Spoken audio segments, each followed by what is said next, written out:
Hi friends, welcome to our channel. ఈ video చేయాలని చెప్పి 2 రోజులుగా ఎదురు చూస్తున్నా, అస్సలు కుదరట్లేదు. దేని గురించి అంటారా? స్లిప్పర్ షాట్ ఆన్ కళ్యాణ్ పడాలా అని చెప్పి ఇన్స్టాగ్రామ్లో వైరల్ అయిపోతుంది, యూట్యూబ్లో కూడా వైరల్ అవుతుంది. చూడని వాళ్ళు ఎవరైనా ఉంటే చూడండి. స్లిప్పర్ షాట్ ఆన్ కళ్యాణ్ పడాలా అంటే దాని అర్థం ఏంది? చెప్పుతో కొట్టినట్టు సమాధానము అని చెప్పి పెట్టారనమాట. సో అదెవరో ఆపోజిట్ ఫ్యాన్స్ పెట్టింటారు. పీజీ. సో దాని గురించి ఈ వీడియో ఉంటుంది. సో లేట్ చేయకుండా ఎండింగ్ వరకు విని మీకేమనిపిస్తుందో కామెంట్ చేయండి. సో మంచి అప్డేట్స్ కోసం, బిగ్ బాస్ రివ్యూస్ కోసం, అలాగే మంచి మంచి అప్డేట్స్ కోసం మన ఛానల్ అయితే సబ్స్క్రైబ్ చేసుకోండి. ఇక్కడ చెప్పుకోవాల్సింది ఏంటంటే, సో పిఎంజీకి వెళ్ళారు, తనుజ వెళ్ళింది, అక్కడ ఫ్యాన్స్ క్వశ్చన్స్ అన్నాడు, అంతా బాగానే ఉంది. సో ఒక మ్యామ్ ఉంది, ఆ మేడం మాట్లాడింది కూడా నేను ఎక్కడా తప్పుపడట్లే. ఆవిడ పిచ్చి అభిమానంతో ఆవిడ చెప్పుకుంది, తన బాధ ఏదో చెప్పుకుంది. సో అదే సెంటెన్స్లే వాళ్ళ ఇంట్లో వాళ్ళకి జరిగితే ఎవరైనా వచ్చి అంటే వాళ్ళు యాక్సెప్ట్ చేస్తారా చెప్పండి? ఫర్ ఎగ్జాంపుల్, మన ఇంట్లో వాళ్ళకే సేమ్ టెన్స్ మాటలు అంటుంటే మనం యాక్సెప్ట్ చేస్తామా? ఒక్కసారి దీన్ని ఆలోచించండి. సో అన్న వాళ్ళు కూడా ఆవిడ అనింది కదా, సేమ్ సిచ్యువేషన్ వాళ్ళ ఇంట్లో వాళ్ళకే తగిలితే వాళ్ళ ఇంట్లో వాళ్ళకే ఈ మాటలు అంటే ఆమె యాక్సెప్ట్ చేస్తుందా? సో ఆమె తనుజ డైరెక్షన్లోనే అనడము ఓకే, కృష్ణులాగా అనడము ఓకే, అర్జున్కి గెలిపించేసింది అనేది ఓకే, అంతా ఓకే. నువ్వు పొగడకపోతే ఆ అబ్బాయిలో ఏమీ లేదు, జీరో. అగ్ని పరీక్షలో గేమ్స్ ఆడొచ్చింది ఎవరు? ఓకే, నార్మల్గా పంపించారా పోనన్నా బంగారు అని చెప్పి? గేమ్స్ ఆడకుండానే అక్కడి వరకు పోయినాడా? తెలివి లేకుండానే అగ్ని పరీక్షకు వచ్చాడా? అంటే అగ్ని పరీక్ష పాస్ అయ్యి అక్కడి వరకు పోయినారంటే ఆ అబ్బాయిలో ఏం లేకుండానే జడ్జెస్ పంపించినారు. అంటే ఇక్కడ జడ్జెస్ కూడా తెలివి లేదు, ఏం లేదు కదా అబ్బాయిలు. మరి ఏం లేనప్పుడు జడ్జెస్ ఎట్లా పంపించారు? పిక్చర్లో ఆడియన్స్ ఎట్లా పంపించారు? ఏం లేదు కదా అబ్బాయిలు. ఇంకో మాట్లాడింది, నువ్వు పొగడడం వల్లే ఆ అబ్బాయి గెలిచాడు అనింది. ఇప్పుడు తనుజ ఎందుకు పొగుడుతుంది? రోడ్డు మీద పిచ్చోడు పోతుంటాడు, లేదా మతస్థిమితం లేనోడు పోతుంటాడు, పొగుడుతామా మనము?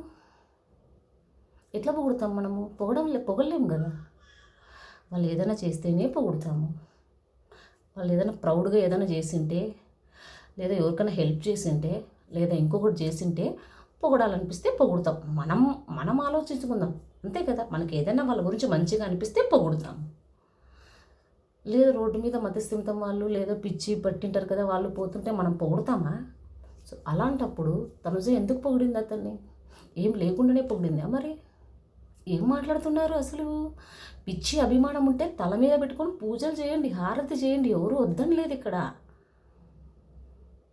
అంతేగాని మీరు అనుకున్న పర్సన్ని గెలవలేదు అని చెప్పి ఆపోజిట్ పర్సన్ని ఇబ్బంది పెట్టేలాగా మాటలు మాట్లాడకూడదు. అది ఎవరన్నా గెలిచండి. అయితే ఇక్కడ డెమాన్ గెలిచింటే రీతు వల్లే గెలిచాడు, రీతు లేకపోతే డెమాన్ ఎక్కడ అని అంటుండ్రి. ఒకవేళ రీతు గెలిచింటే డెమాన్ వల్లే గెలిచింది అని అంటుండ్రి. ఎటు చూసినా గెలిచిన వాళ్ళకంటే మిగతా వాళ్ళకే ఎక్కువ ఉంటుందన్నమాట ప్రిఫరెన్స్. ఏం జనాలమ్మా, మనకి అభిమానం ఉండాలి. ఆ అభిమానంతో మనం ఏదైనా చేసుకోవచ్చు, అది మన రైట్. అంతేగాని ఆ అభిమానంతో ఆపోజిట్ పర్సన్ని ఇబ్బంది పెట్టి వాళ్ళు బాధపడేలా మాటలు మాట్లాడకూడదు. It's not a correct. So ఆమెకి తనుజ అంటే ఇష్టమే. నేను చేసిన ప్రతి ఒక్క వీడియోలో తనుజని పొగుడుతూనే చేసే, కళ్యాణ్ని పొగుడుతూనే చేసే. వాళ్ళిద్దరూ అంటే ఒక జోడీ అయిపోయింది ఆడియన్స్కి. వాళ్ళిద్దరు ఫ్రెండ్షిప్ చాలా నచ్చింది. రియల్ బాండ్ అనేది చాలామందికి ఇష్టం. నేను చేసిన ప్రతి ఒక్క వీడియోలు చూడండి మీరు కావాలంటే. సో నేను వాళ్ళిద్దరు గురించే ఎక్కువగా చేసింటాను వీడియోలు. అలాంటిది తనుజ, మీరు ఇంకొకటి గమనిస్తే ఆమె మాట్లాడుతుంది, మొత్తం 1 అవర్ లైవ్ ఉంది. 1 అవర్ లైవ్లో తనుజ ఎక్కడ నర్వస్గా ఫీల్ కాలే. ఆమె మాట్లాడినప్పుడు నర్వస్గా ఫీల్ అయినట్టు ఇంకెక్కడ ఫీల్ కావాలి. ఆమె మాట్లాడుతుంది, తనుజ ఎంత ఇబ్బంది పడుతుందో మీరు గమనిస్తే మరీ వీడియో చూడండి. ఇలా ఉంటుంది తనుజ. అసలు ఏమీ రెస్పాండ్ కాలేదు. ఆమెది ఎండ్ అయిపోయినాక ఓ థ్యాంక్ యూ అమ్మా, ఓకే అని ఇలా మాట్లాడింది. ఇక మిగతా వాళ్ళు అడిగారు, వాళ్ళకి వెంటనే సమాధానం ఇచ్చింది. మధ్య మధ్యలో మాట్లాడినప్పుడు మాట్లాడింది. ఆవిడ మాట్లాడుతుంది, ఇంకో పక్క తనుజ ఇలా నర్వస్గా ఫీల్ అవుతుంది. ఆన్ ది స్పాట్ మాట్లాడవచ్చు, తనుజకి ఏం అవ్వదు అక్కడ. ఒక ఫ్యాను, మనం వచ్చింది ఏంటి, మనం పని చూసుకోవాలి, ఒక ఫ్యాన్ మన అభిమాని, మనం రెస్పెక్ట్ చేయాలి అన్నట్టు తను సైలెంట్ అయిపోయింది. అందుకే సమాధానం ఇవ్వలేదేమో అని నా ఒపీనియన్, అంతే. ఇక్కడ నిజంగా ఆవిడ మాట్లాడిన ప్రతి ఒక్క మాట అభిమానంతోనే మాట్లాడింది అనుకుంటాం. వాళ్ళ అభిమానం వాళ్ళ ఇష్టం, మన అభిమానం మన ఇష్టం. ఆవిడ అనింది కదా ఒక సెంటెన్స్, నువ్వు పొగడకపోతే ఆ అబ్బాయిలో nothing nothing. What is this? ఊరుకూరికే పొగిడిందే మరి తనుజ అలా పొగిడింది ఊరికూరికే అంటే ఇంకా కళ్యాణ్ ఎలాంటి వాడు ఆలోచించండి మీరే. ఆల్రెడీ ఎగ్జాంపుల్ చెప్పేశాను నేను. ఎలా మాట్లాడతారండి ఒక మనిషి గెలుపుని తీసుకోలేకపోతున్నారు. అదే మాటలు మన ఇంట్లో వాళ్ళకి వస్తే మనం యాక్సెప్ట్ చేస్తామా? మనం ఊరికే ఉంటామా? నాకైతే నిజంగా ఆ మాట విన్నప్పుడు ఆవిడ మాట్లాడిన ప్రతి ఒక్క మాట నేనేం తప్పుపట్టలే. అర్జున్లా కృష్ణుల్లా నడిపించింది, అర్జున్కి గెలిపించేసింది. ఓకే, నేను అదంతా ఏమీ తప్పుపట్టట్లే. ఆవిడ ఏదైతే నువ్వు పొగడకపోతే ఎందుకు పొగుడుతాదిరా ఈ అబ్బాయిని ఈ అమ్మాయి అని అనుకుందా అని అంది. ఎందుకు పొగిడింది మరి? అడగొచ్చు కదా, ఎందుకు పొగిడావమ్మా నువ్వు అని. అక్కడే ఉంది కదా నీ ముందే. ఎందుకు పొగుడుతాదిరా ఈ అబ్బాయిని అమ్మాయి అని అనుకుంటూ ఉంటే అని అనింది. ఇదేం ఆ సెంటెన్సే అనింది. ఎందుకు పొగిడావమ్మా, ఆ అబ్బాయిలో ఏమీ లేదు కదా అని అడగొచ్చు కదా. ఆన్ స్పాట్ క్వశ్చన్ నువ్వు అడగలేదు. ఎందుకు పొగుడతారు? ఎవరైనా మనుషులు ఎందుకు పొగుడతారు? వాళ్ళు ఏం చేయకపోయినా పొగుడతారా? వాళ్ళు మెంటలోనైనా పొగుడతారా? పిచ్చర్లైనా పొగుడతారా? వాళ్ళలో ఏదో ఒకటి ఉంటేనే కదా పొగిడేది. వాళ్ళ క్యారెక్టరో, వాళ్ళ హెల్పింగో, వాళ్ళ గేమో పలానా ఏదైనా ఉంటేనే పొగుడతారు. ఊరికే నేను పొగిడితే నీకే వస్తుంది, నేను గెలవకపోయినా పర్వాలే, నువ్వు గెలిస్తే చాలు అని ఏమన్నా తనుజ ఊరికే ఉందా? విన్నర్ కావాలని రేపు ఎపిసోడ్ అన్నా ముందు రోజు వరకు ఎంతో ట్రై చేసింది విన్నర్ కావాలని. అటువంటిది పొగిడితే నువ్వు విన్నర్ అవుతావు అని చెప్పి పొగిడింది ఏమన్నా లేదు కదా. నాకైతే నిజంగా చాలా కోపం వచ్చింది. ఇలాంటి మాటలు ఎవ్వరూ మాట్లాడకూడదు. నెక్స్ట్ సీజన్లో కామనర్ అయినా కూడా ఇలాంటి మాటలు బిగ్ బాస్ అయినప్పటి నుంచి వింటూనే ఉన్నాం కదా మనము.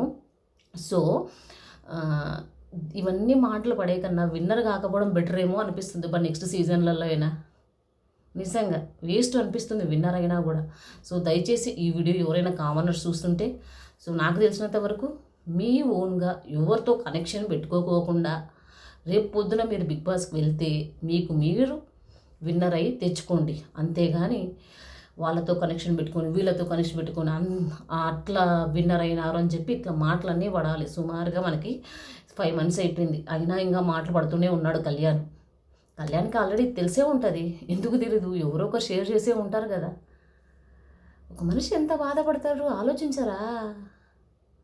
తను మనిషే కదా, ఏమీ లేదు నథింగ్ అంటుంది ఆవిడ. అంత కోపం వచ్చింది నిజంగా నాకు. చూసే ఉంటాడు కదా ఆ పర్సన్, కళ్యాణ్ అనే పర్సన్ చూసే ఉంటాడు కదా మరి. సో మరి లాస్ట్ వీక్లో తనుజ డబ్బులు తీసుకోలే, కళ్యాణ్ ఫీల్ అయ్యి చైర్లో కూర్చున్నాడు బయట గార్డెన్ ఏరియాలో. సో మరి తనుజ వచ్చి కింద కూర్చుండే, తను కింద కూర్చుంది కాబట్టి కళ్యాణ్ కూడా కిందికి వచ్చా. అది ఎవరన్నా నేర్పించిందా మరి? అది ఎవరైనా నేర్పించింటే వచ్చి కింద కూర్చున్నాడా? ఆన్ ది స్పాట్ సిచ్యువేషన్ కదా అది. లేదా తనుజ వచ్చి చెప్పిందా నేను వస్తాను నువ్వు వచ్చి కింద కూర్చోవాలని? లేదు కదా, ఆన్ ది స్పాట్ సిచ్యువేషన్ జరిగింది కదా. అటువంటిది కనిపించింటుంది కదా జనాలకి. మరి తనుజ నువ్వు డేమాన్ని తీసుకోవద్దు గేమ్లోకి, సెకండ్ టైం క్యాప్టెన్ కావాలన్నప్పుడు తనుజ చెప్పింది డేమాన్ని తీసుకోవద్దు, రీతుని తీసుకో, డేమాన్ని తీసుకుంటే నీకు కష్టమవుతుంది అని రిక్వెస్ట్ చేసింది. అయినా కళ్యాణ్ తన గేమ్ ప్లాన్ ప్రకారం డీమాన్నే తీసుకున్నాడు. అవునా కదా? ఇది ఆడియన్స్ చూసింటారు కదా మరి. ఇవన్నీ చూసే ఇట్లాంటివి నేను ఒకటో రెండో చెప్పా, ఇలాంటివి ఇంకా చాలానే ఉన్నాయి కదా సీజన్లో. ఇలాంటివి చూసే కదా జనాలు వేసేది, ఇవన్నీ చూసే కదా మరి తనుజ పొగిడిండేది. ఊరికూరికి ఎందుకు పొడుతుంది? ఊరికూరికే ఎందుకు పొగిడిందో తనకు తెలియాలి, మరి మనకెట్లా తెలుస్తుంది ఊరికూరికి ఎందుకు పొగిడింది అనేది. సో నాకైతే ఇదే అనిపించింది. నేనైతే మాట్లాడకుండా ప్రతి ఒక్క మాట అయితే మాట్లాడినాను. సో ఇలాంటివి మాట్లాడకండి. ఎవరైనా గెలిచినా కూడా యాక్సెప్ట్ చేయండి. మీ వాళ్ళు గెలిచలేదని చెప్పి ఆపోజిట్ పర్సన్ని ఈ రకంగా మాట్లాడితే అవి మనకే వస్తాయి. సో మాట్లాడకండి. ఏ కామనర్ గెలిచినా, ఏ సెలబ్రిటీ గెలిచినా ఆడియన్స్ అనేవాళ్ళు ఇలా మాట్లాడితే మనకే వస్తాయి అన్నమాట. నేను మాట్లాడుకునేది మాట్లాడేసాను. మీకేమనిపించింది కామెంట్ చేయండి. సో ఇంతే అనమాట ఈ వీడియో. సో మంచి అప్డేట్స్ కోసం నెక్స్ట్ మనకి రౌడీ షో అనేది రావట్లేదు. నెక్స్ట్ బిగ్ బాస్ అగ్ని పరీక్ష స్టార్ట్ అవబోతోంది. నెక్స్ట్ మంత్లో స్టార్ట్ అవబోతోంది. అంటే మే ఇది కదా, మే ఎండింగ్లో స్టార్ట్ అవబోతుంది అనమాట. అంటే నోటిఫికేషన్కి ఎపిసోడ్స్ కాదు, నోటిఫికేషన్ స్టార్ట్ అవ్వబోతుంది. బిగ్ బాస్ వస్తుంది, దాని రివ్యూస్ కూడా ఇస్తూ ఉంటాను. సో మంచి మంచి అప్డేట్స్ ఇస్తూ ఉంటా. లేట్ చేయకుండా మన ఛానల్ సబ్స్క్రైబ్ చేసుకోండి. వీడియో నచ్చితే లైక్ చేయండి. ఓకేనా? బై.